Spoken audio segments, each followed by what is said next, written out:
Blindspot, episode 20, Swift, Hard-Hearted Stone.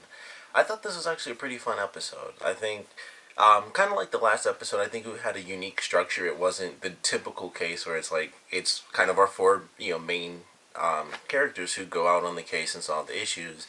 It sort of started off that way a little bit because it's like, oh, the little girl does this drawing of, like a street. And it's like, all right, well, the four characters go out, they find her mother, unfortunately dead. And so it's like, all right, she could be a target, so we have to send her to a secure location. And we get the psychiatrist whose name, unfortunately, I do not remember. I think he's like the only character that, recurring character that I don't know. But, he's like, I have a cabin out in the woods, basically. We can take her somewhere, keep her safe. With, her autism, it would be kind of jarring if we did things a little, too quickly. And because she bonded with the team, everyone goes, and plus it's a smart way to keep her safe in case she is a target. So they kind of introduced a very interesting element with Patterson and the psychiatrist as possibly being a couple, because especially during the scene where he throws out the Oregon Trail thing, and he's like, "Do you know that game?" I was like, "Of course she knows that game. Like, she's the nerdy character of the show." So I was like, "Of course, the whole dysentery thing," which I thought was funny. That's like a very old, like, nerdy joke about a video game that a lot of people know if you're like really into video games. So I thought it was funny when he said that too.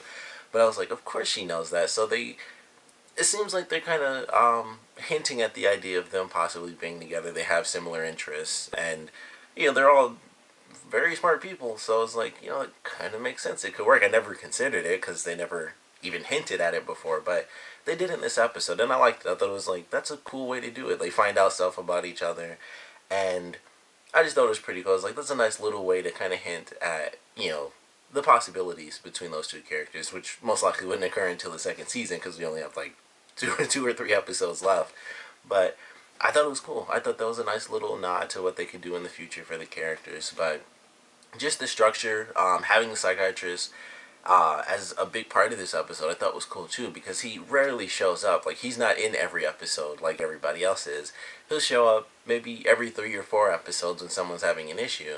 But he was a huge part of this episode, and I thought that was actually pretty fun because we got to learn, really minor stuff about him. We didn't get to learn like his history or anything, but we got to see him at work. Him helping this young child and helping her kind of get through some of the issues she's having with her autism, and helping her bond with the group, and getting to know the team and helping her get through her illness so that they can also help solve this case and possibly save her life, which clearly occurs by the end of the episode. But it was really fun, and they have the crazy shootout at the house, and Patterson was actually very cool. Like, she's had some issues before, but this is one of those moments where it's like, all right, I have to make a plan. He doesn't really fight. I'm the only one fighting. It's like this little girl and him. Neither of them are going to be shooting anybody. So I got to use my sidearm. I got to make sure that we have a plan and we can, survive. And she was really cool. I was like, man, she went out there. She was, shooting back at the people. And it's like, get the girl, I'll cover you. And she's shooting. And her ultimate plan to, like, blow up the house and everything was really smart. So I was like, it was really cool to see Patterson really take charge. I think in this episode, I was like, that was actually very cool. So that was pretty sweet. And the psychiatrist, he had a really crazy moment where he actually had to save her life, and he kills a guy with a nail gun.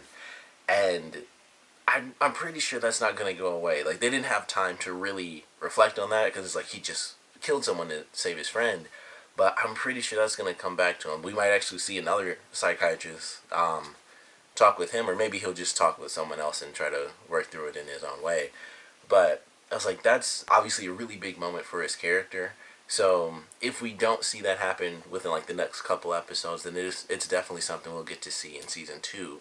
And I thought that was cool. I was like, all right, they took the time to put him in a lot of this episode, and then they have that really big moment for him towards the end of the episode.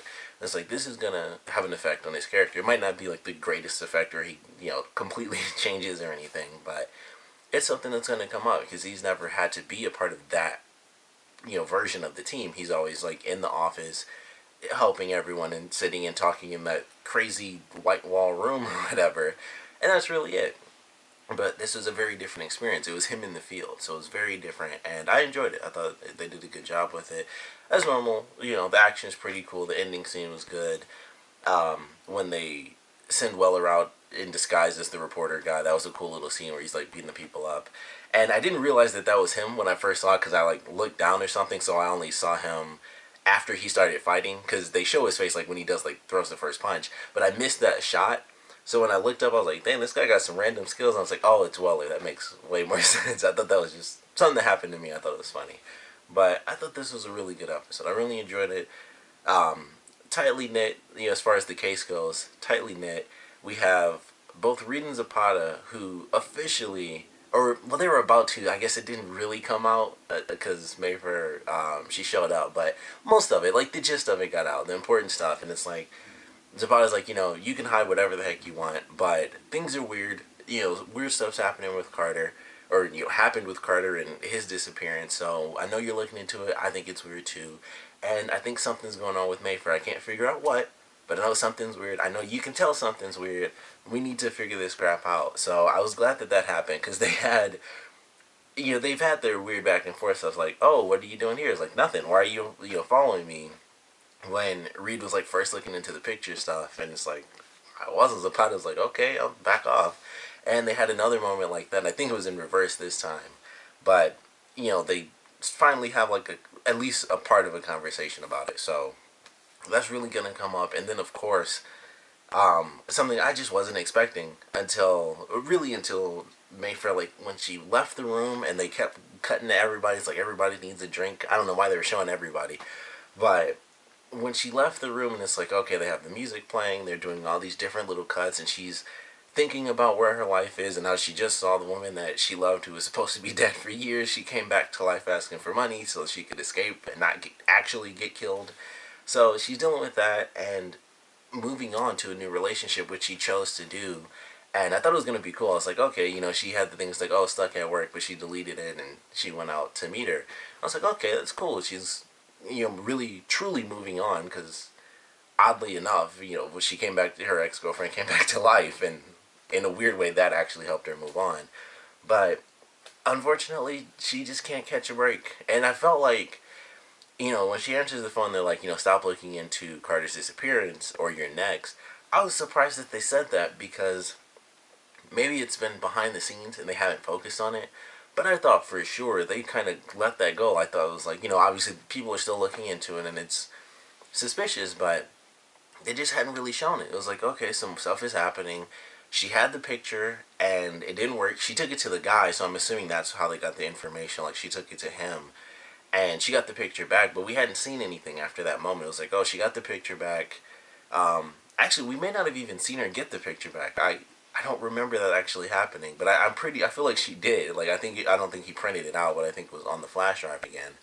But that was really it, and that was a couple episodes ago. So I was like, all right, she's not really doing anything herself, but apparently she is. So we might get a little bit extra on what she's been looking into, and of course she's been thinking about it. And I guess it's because she's been looking into her ex-girlfriend, and so there's been some other kind of a bit of overlap, and they're like, all right, she's looking into this stuff, and we gotta teach her a lesson. So unfortunately, they're going after her. They, kill the woman who's supposed to be her new girlfriend, stabbed her in the neck, and took off. So unfortunately, she gets killed, and now Mayfair has to figure out what's gonna happen. I do believe there are only 2 episodes left.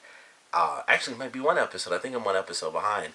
So, the next 2 are them basically trapped in the office because someone's specifically targeting the FBI. So I'm excited to see what they go with.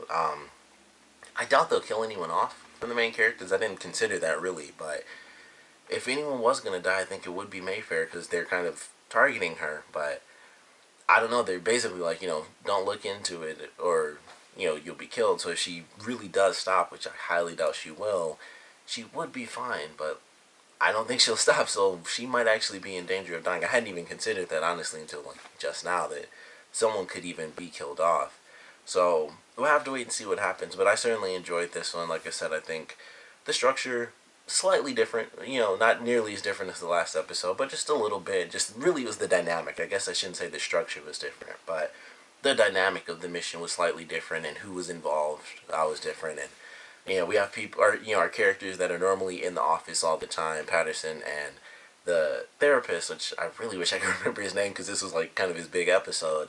But both of them go out in the field because they want to help this little girl, and they really have to survive together in the ending of this episode. So I really enjoyed it. I thought it was really nice.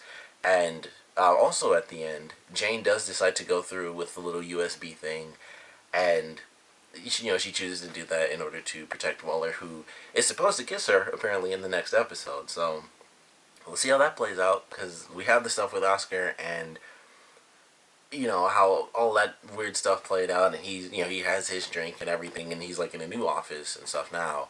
So we'll see exactly how that plays out, and who knows, I highly doubt it, but that could actually trigger some new memories that we haven't seen yet, which could be very important, especially getting to the end of this season. So I'm looking forward to what we get. But of course, I want to know what you guys thought about this episode. So please comment below. Let me know your favorite parts, your least favorite parts, and of course, with what happened to Mayfair and her knowing now that she can, if she continues to investigate, she can have a target put on her back. I definitely want to know how you guys think that's going to play out. I mean, we know that the FBI is being specifically targeted. Is that because they want to take out Mayfair? Is that because, I'm assuming it's from, the USB, that's what the virus is going to do. But is it because they want to uncover more secrets? Is it because they want to completely just take out Mayfair and, basically deal, or maybe even expose everything that she went through with Carter and her ex? Or is it something else? I would assume that that's what it is. They want to officially expose that, even though I feel like it wouldn't be that big of a deal to expose. Mostly, well, I guess it would, because that was like the whole NSA thing, which eventually, we know did go through. So maybe that's what it is, and like these are the people that like started it, even though they killed one of them, and the other is like on the run and is believed to be dead.